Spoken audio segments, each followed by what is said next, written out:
Welcome to the October 2010 foreclosure report for Lee County, Florida, prepared by the Southwest Florida Real Estate Investment Association.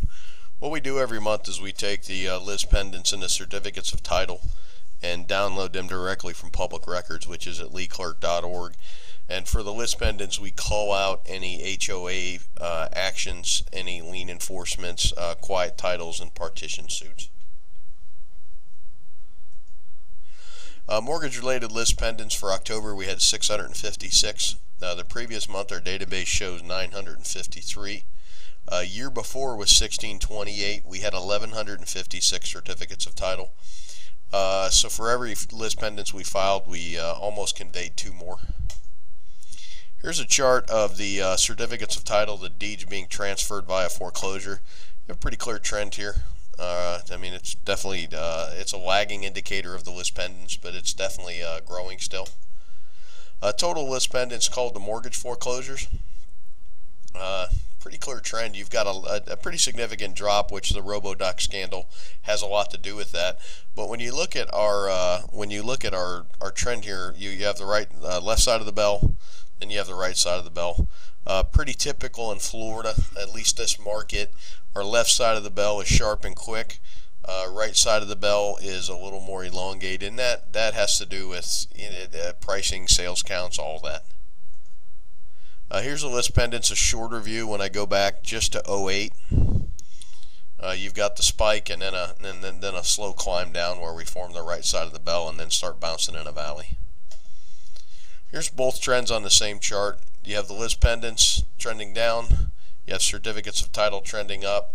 It was pretty significant in I think it was February, where we started actually disposing of more than we're filing, which once we eliminate the backlog or reduce the backlog down significantly, that should have a pretty significant change in the bias towards the market. Top 10 list pendants filers, Wells Fargo is number 1, Bank of America loan servicing 2, and you can read the list. It's primarily what's left is the national banks, which I don't think you can see it, but Suncoast Credit Union, they filed 14 last month. Top 10 certificates of title, Fannie Mae, they've been in the lead for a long time, and then you've got Wells Fargo, BAC, Deutsche. These guys have been players all throughout. At the beginning of the trend, Deutsche Bank and Bank of New York Mellon, U.S. Bank were the top 3 significantly. Now with these guys, and they've been in the lead for many months, this is your conforming loans. This is your Alt-A loans.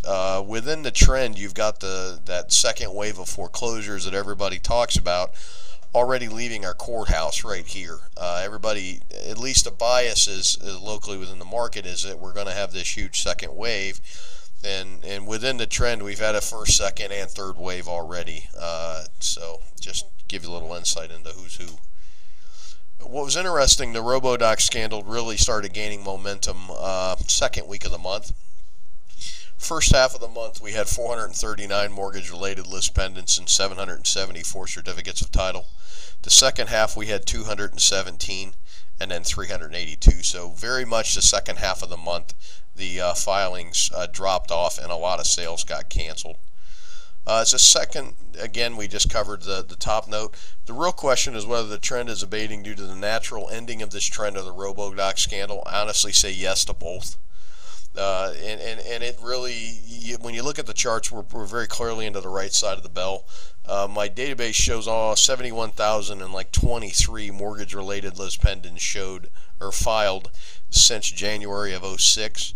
We've pretty clearly given back the entire boom, and then we're also taking away a pretty big chunk of the non-MLS sales. Yes, there is still some homes to be foreclosed upon. Last report, I want to say there was 15,000 roughly backlog cases at the courthouse. Extrapolation we've done on previous studies shows that 30% of that is lots. 65% represent residential properties, with another 5% that's your multifamily, commercial, stuff like that. And of that 65%, not all are in areas that the markets really has a large demand for. So even when you see that number in and of itself doesn't mean much until you understand what it is. One of the key things to take from this still is that Fannie Mae is dominating the certificates of title and will be the largest player of bank-owned homes for a while in Southwest Florida. So thank you for watching this. If you have any questions, you can always call or email us. Email is Jeff, Jeff, at swflreia.com. You also can check us out on the web. It's www.swflreia.com. Thank you. Make it a great day.